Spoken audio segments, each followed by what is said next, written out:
She escaped to America and is an advocate for women and girls suffering under Sharia.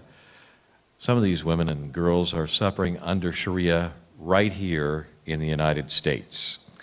Her advice: don't let Sharia spread in America, and let's make America courageous again. Here's Annie Cyrus.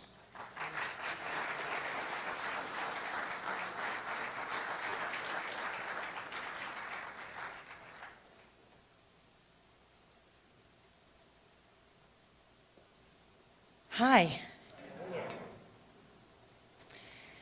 As it was mentioned, as you can see, my name is Aunaz Anni Cyrus, and I was born in Iran. You might know it as Iran. Quick raise of hand, how many of you are familiar with the history of Iran? Okay, we're gonna go over it quickly. Iran, until 1979, was not capital N-O-T Islamic. It was a very westernized country. It was ran by Reza Shah Pahlavi and his queen. Reza Pahlavi was known to be the closest ally to America in Middle East. Also, Iran in general was known as mini America in Middle East. He made sure to have all the Western culture brought to the country, Western education at his schools and universities.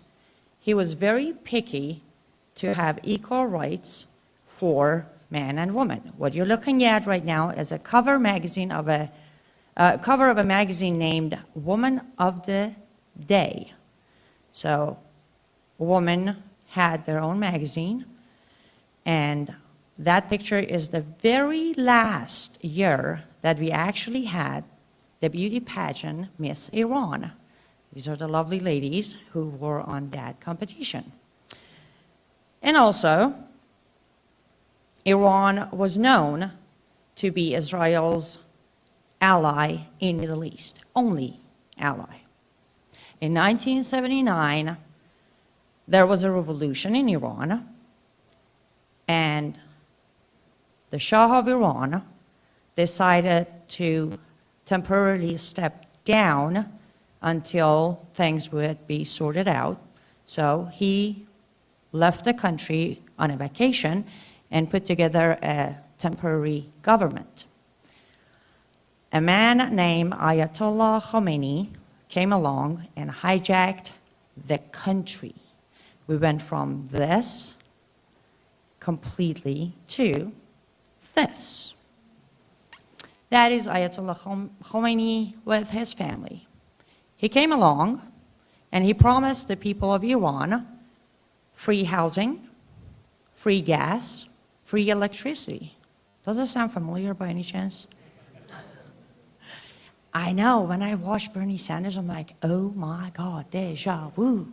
We got an American Khomeini here. Anyhow, so he took power.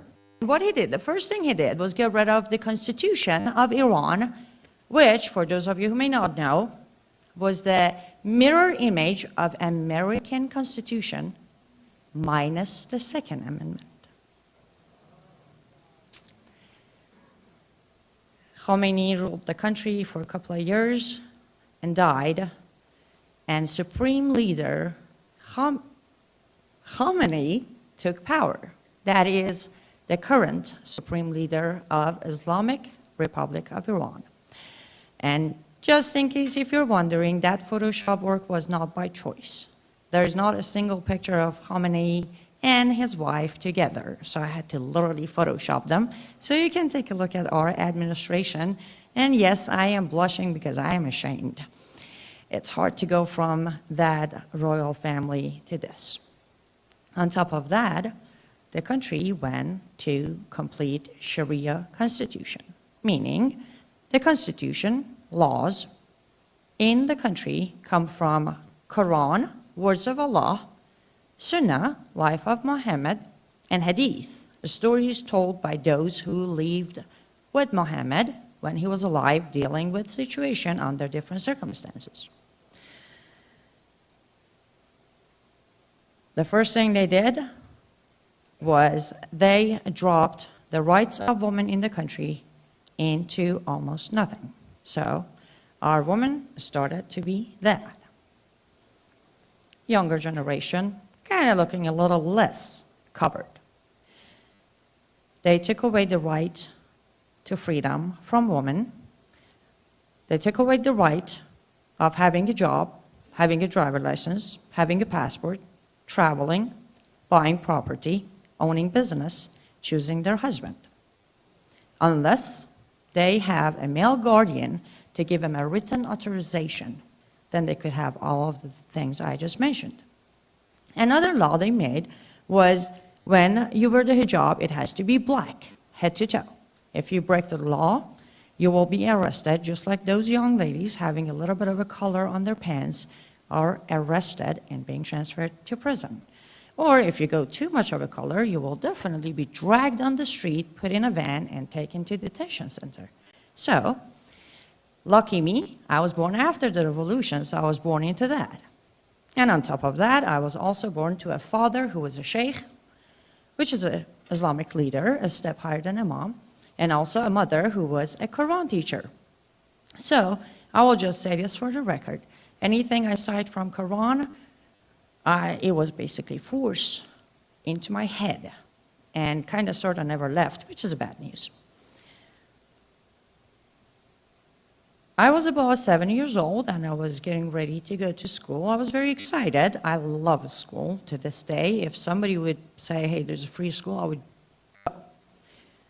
So as I was excited, they were getting me ready, putting my uniform together, and I noticed there's a hijab involved. So I brought up the point that, wait, I wasn't supposed to wear the hijab until I'm 9 years old.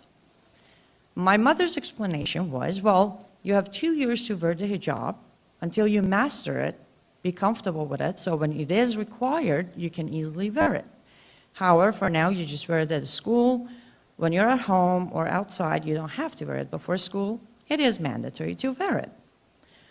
So we got ready and headed to school the first day. Yes, that is me in my school uniform. My father took me to school the first day, and on the way, the first thing I noticed is boys who are walking to school are not wearing what I'm wearing. They are pretty much wearing whatever they want, different color of t-shirt and different color of pants. So I asked my father, why am I wearing this and they're wearing that? And my answer was a punch in the face. I asked too many questions, so I asked the second question, why are you punching me? And my father, with a very, very disappointing feeling of, you're such a bad girl, looked at me in the eyes and pointed at my face and said, you will never question Allah. And that was my very first lesson learned in Islam. Don't ever question Allah. Close your eyes and just obey.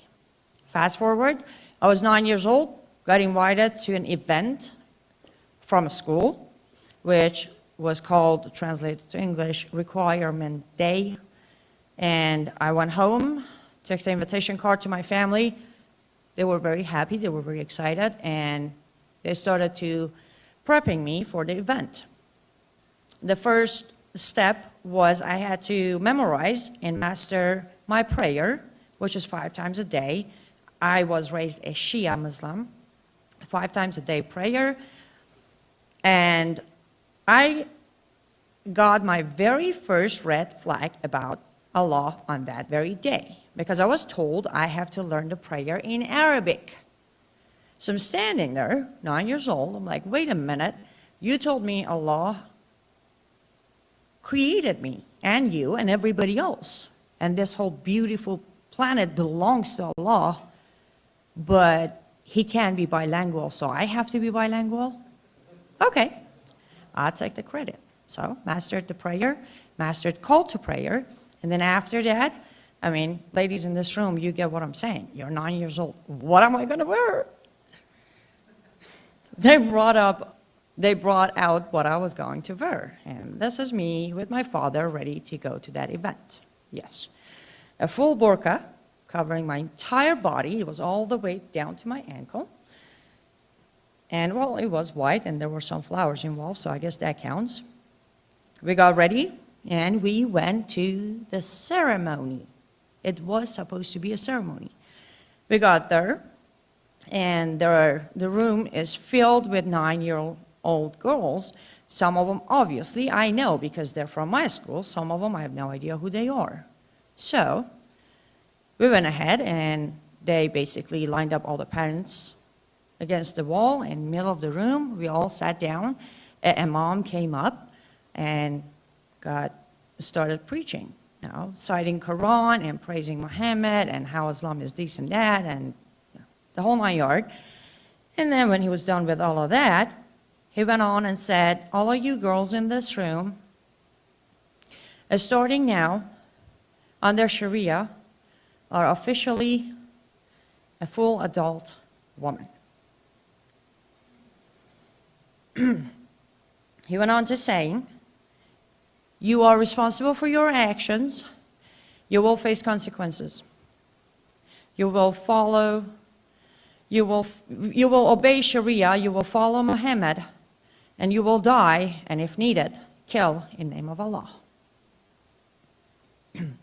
At that moment, I went from the girl that was worried about what am I going to wear to, oh my goodness, I am a woman. Added bonus, if your male guardian decides it's time for you to get married, you will do so. Then he asked us to get up and repeat after him. He said the Shahada, which is when you say the Shahada, you will fully convert to an adult Muslim. Keep looking at the picture. That day, I was announced a full adult Muslim woman. Did not have a single choice on any of those words that I just used. I was just named. To make sure I understand the seriousness of the matter, they actually handed every single one of us an actual certification that says on this date, this person is officially an adult woman. I don't know if you can see it or not, on the certification actually there's a little girl with a black hijab doing the prayer. And for the record, I wasn't the only one who faced it. That year wasn't the only year it happened.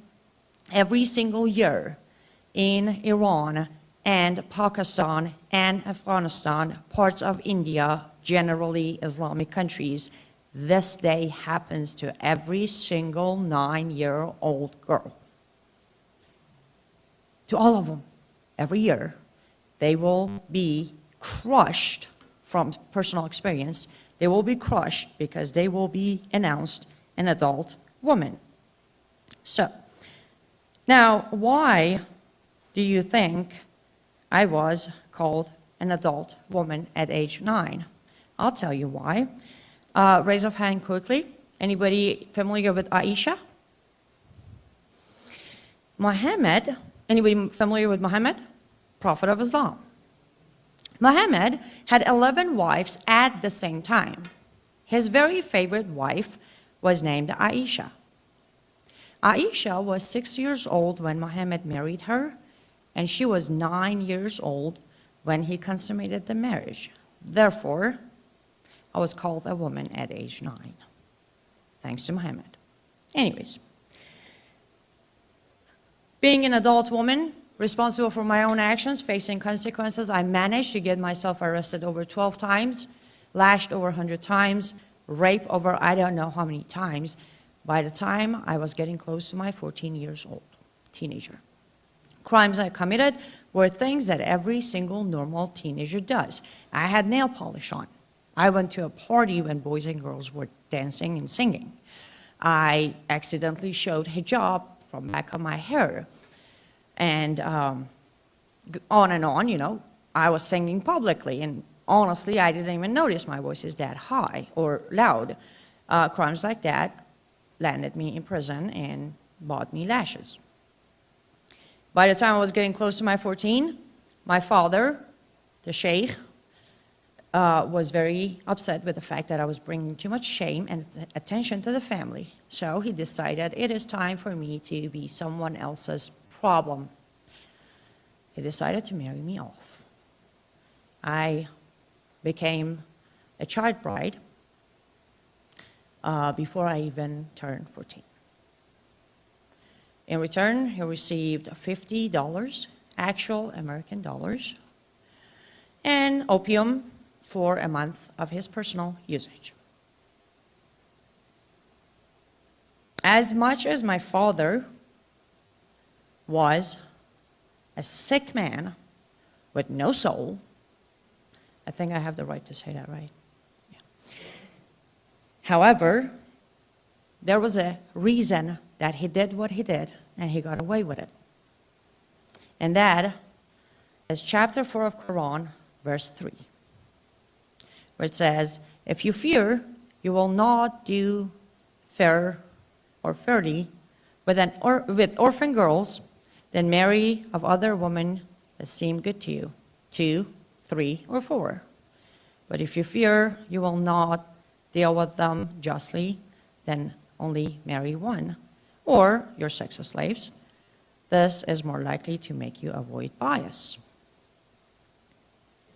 I will not try to elaborate this, but I will say this. Would you all agree, based on this verse by itself, it is authorized for a Muslim man to have up to 4 wives at the same time? Perfect. Now, orphan girl. What is an orphan girl? Pretty sure it's an underage girl who has lost her parents, correct? So right there, established, underage girl, marrying an underage girl, it's all right. Now, I will let Aisha, Muhammad's favorite wife, explain to you what this verse exactly means. If you read Sahih al-Bukhari, which is a hadith book, volume 7, book of marriage, which is book 62, second hadith, Yursa, Aisha's nephew, goes to Aisha and say, Aisha, what does Allah mean by chapter 4, verse 3?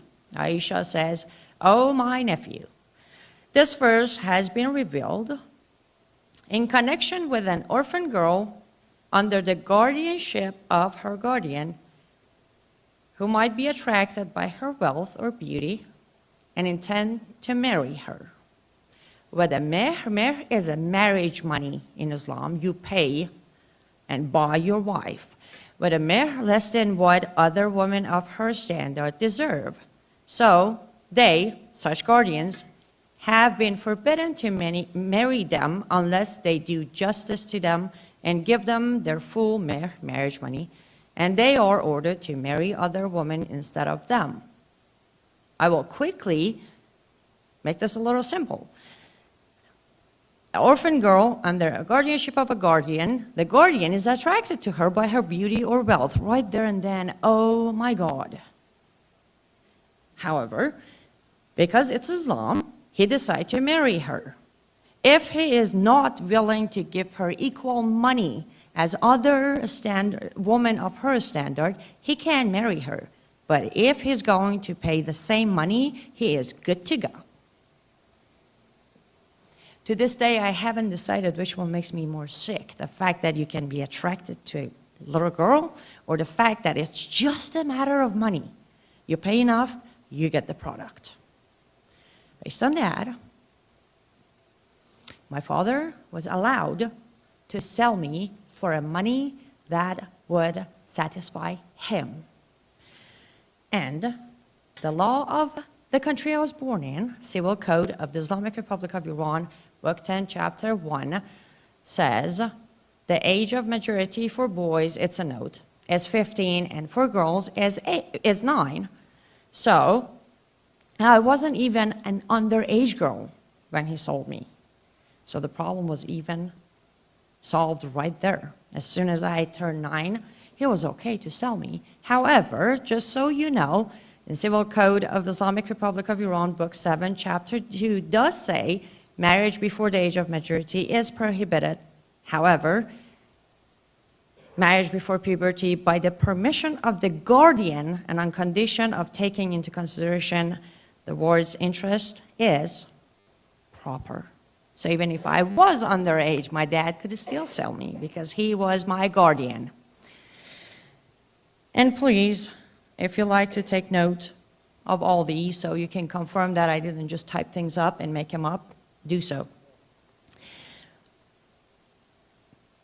Moving forward, the man who bought me decided to pretty much look at me as a punching bag. Obviously, to him, it's a marriage.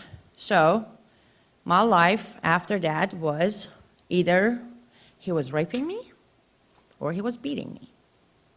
In all fairness, sometimes he decided to do both. So one day I got tired of being beat up. After he was done beating me, I went to the court and tried to get myself a divorce. I walked into a court with a dislocated shoulder, bloody lip, and a bruised face. Went to a judge and I said, Your Honor, you have got to save me because this man is going to kill me. He looked up very calmly with a smile and said, well, young lady, maybe you should start obeying your husband so he doesn't have to beat you. Now go home and make him happy. I was 15 by then. Again, it takes a lot of not having any humanity in you to say that to a 15-year-old girl. But why would a judge have the right to say that? Well, let's move on to our next verse in Quran, chapter 4, verse 34, where it says, men are in charge of women, on and on and on, and say, if you think, please pay attention, if you think you don't need to know, she doesn't have to do it, then you act on it. If you think your wife is going to disobey you, first warn her, then separate your bed, then beat her. But if she comes back obeying you, then don't beat her anymore, which automatically means if she's not obeying you, keep on beating her. So based on that verse in Quran, word of Allah, he was allowed to beat me, and that judge couldn't do anything about it. So I was lucky to have a grandmother who was against everything that was going on with me and the country altogether. So rest in peace. She saved me. She managed to get a smuggler to smuggle me out of the country. I was transferred to Turkey, where I went to UN, became a refugee, real refugee. Waited my term, did the paperwork, proper channels, until I was welcomed to America legally with an I-94 visa. And I came, amazingly, I came to America on August 8, 2002, and I landed in Chicago. Yeah, Chicago is home to me. 2010, by 2010, I did everything in my power to learn the culture, learn the language, become as American as I could, respect the law, understand my freedom and my rights. And by 2010, I was eligible, and I decided to take the step and become officially a proud American citizen.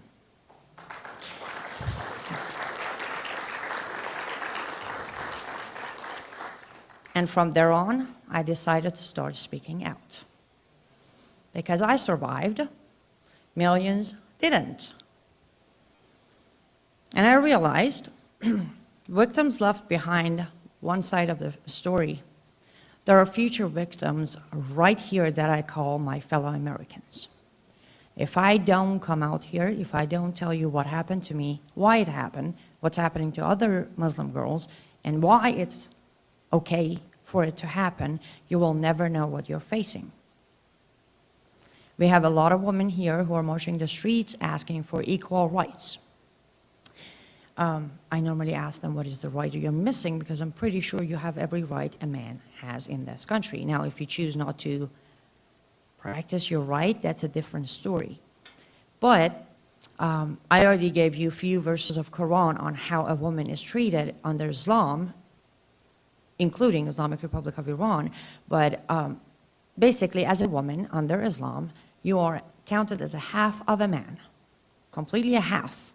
Your testimony counts as half of a man. So if there's one man as a witness, you need two women to counter his testimony. If a father passed away, the son will get twice as the daughter. And pretty much, as I said, the male guardian will make all the decisions for the woman because she is half of a man, therefore it's half capable as well. And there has been an argument that has nothing to do with Islam, but it does have everything to do with Islam because chapter 4, verse 11 does say, it's a long verse, but on that very specific verse, it does say that the woman counts as a half of a man because it goes for the male portion of inheriting anything from the father. The male portion is what is equal to the share of 2 female. From right there on, as a woman started being counted as a half of a man in Islam. Now, another thing is,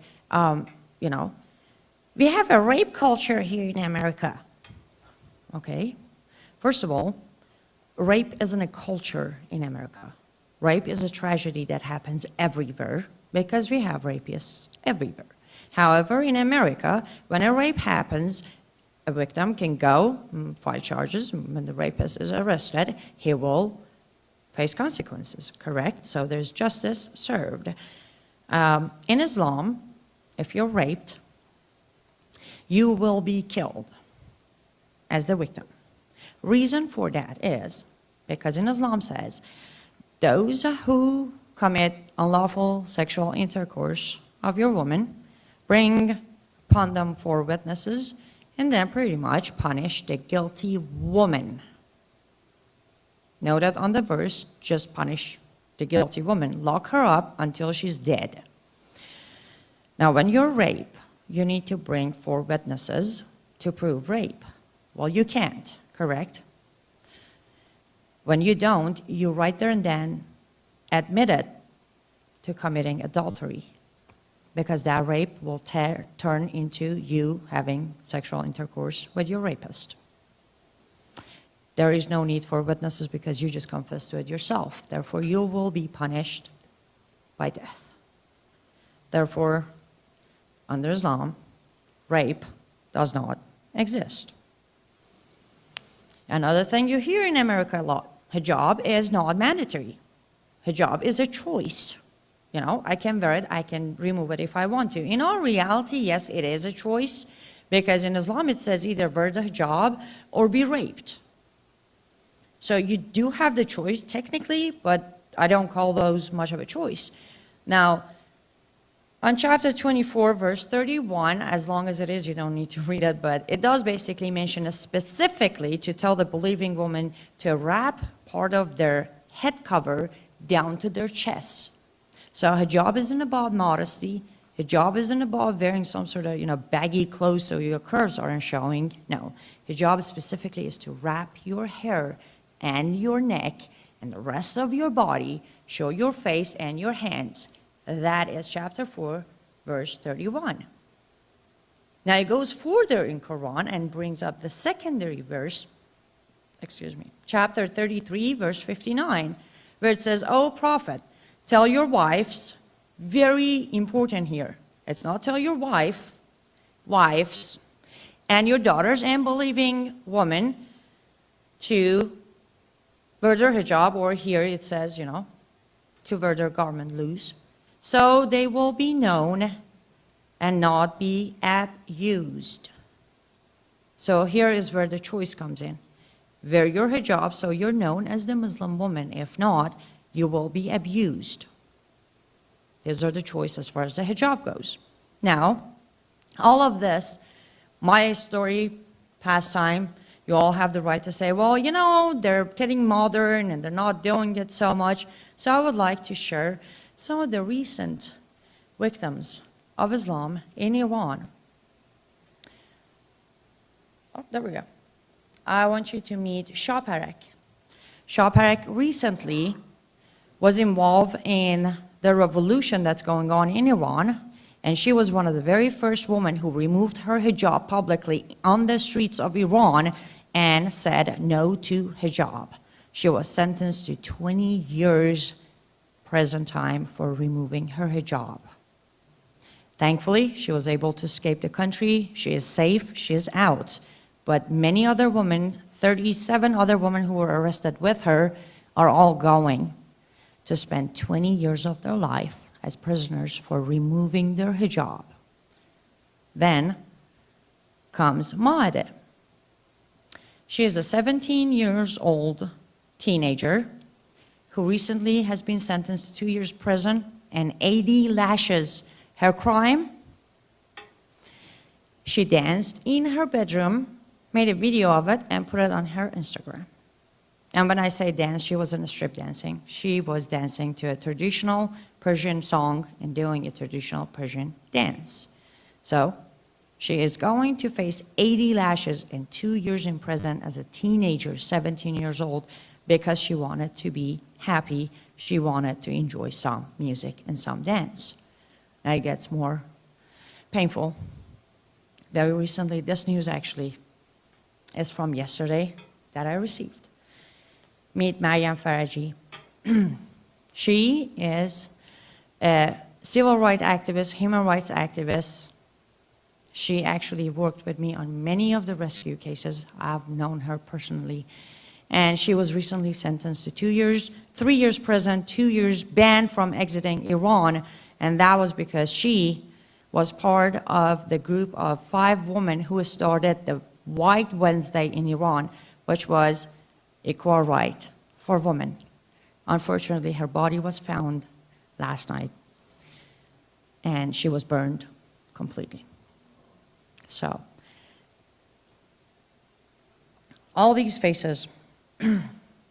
Next person, meet Somaya, 29-year-old mother of 2 daughters, married to an abusive man. One day she got tired of being beat up, so she told her husband, I'm going to file for divorce and take my kids, my daughters. He warned her, if she tries, she will not be happy with the result. And she went ahead and filed for divorce, and that pissed off the husband. One night in 2011, he came home, shut off the electricity, and poured acid on her as she was sleeping next to her 3-year-old infant daughter. Please look at their faces. The daughter's name is Rana. A father did that to her infant girl. Rana survived to this day. She's fighting, and thankfully we were able to raise enough money so she can get all the surgeries she needs. Unfortunately, Somaya did not survive. She passed away in 2015 from complications.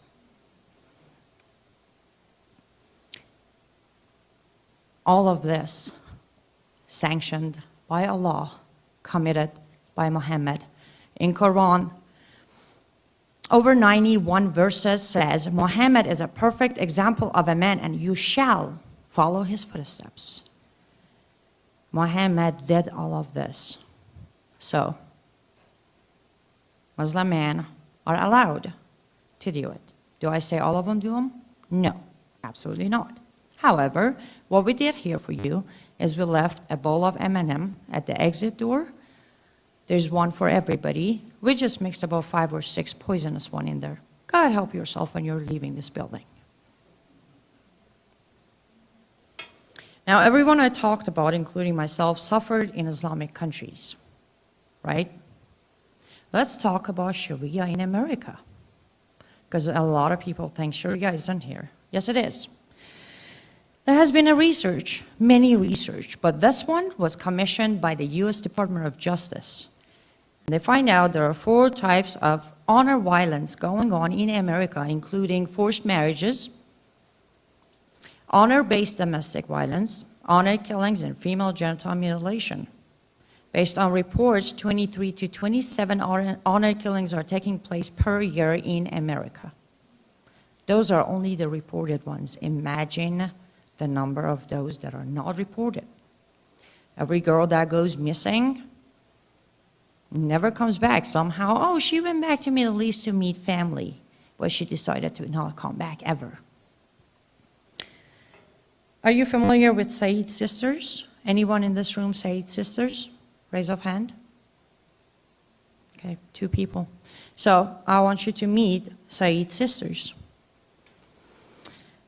In Texas in 2008, these two beautiful sisters were shot by their father because they became too Americanized and they were dating non-Muslim boys. American citizens, therefore, I think it's logical for me to say Sharia applied to an American citizen. We also had, there you go.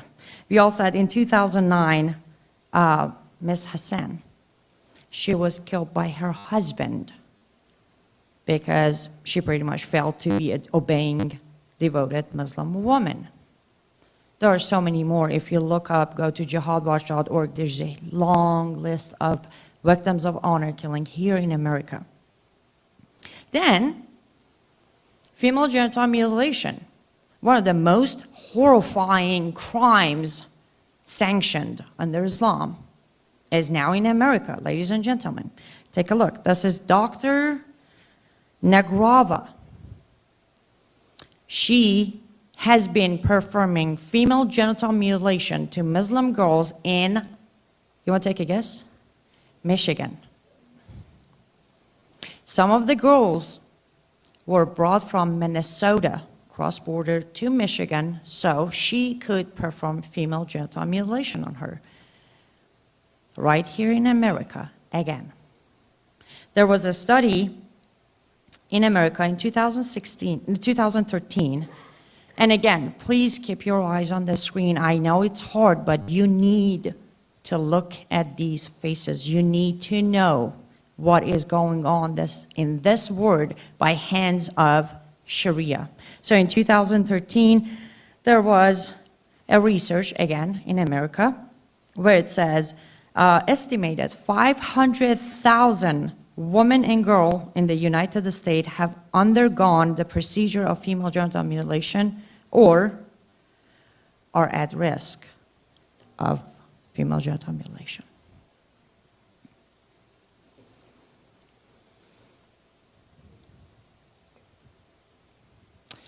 In Islam, a person is a slave. A man is a slave to Allah, a woman is a slave to Allah's slave, which is a man. As a woman, you are nothing but a property. They are here, they are everywhere, and they don't have a choice. Because in Quran, Allah said, until every breathing human is a Mohammedan, being a Muslim, day of peace will not arrive. So, they don't have a choice. They will have to kill or convert every single person.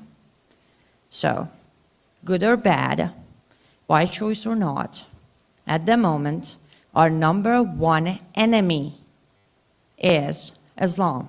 So I need you to get to know our enemy. I did my best with the time I had to show you parts or face of our enemy. I faced our enemy. I looked it right in the eye and I survived. I do what I do because one, there is no way I am going back to that life ever.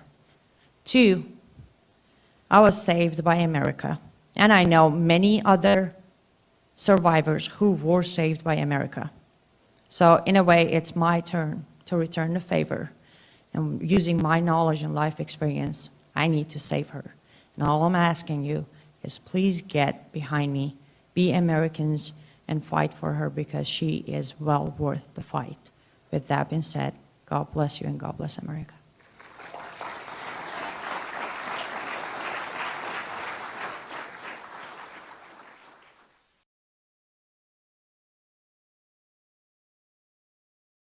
Pas, nah seperti ini.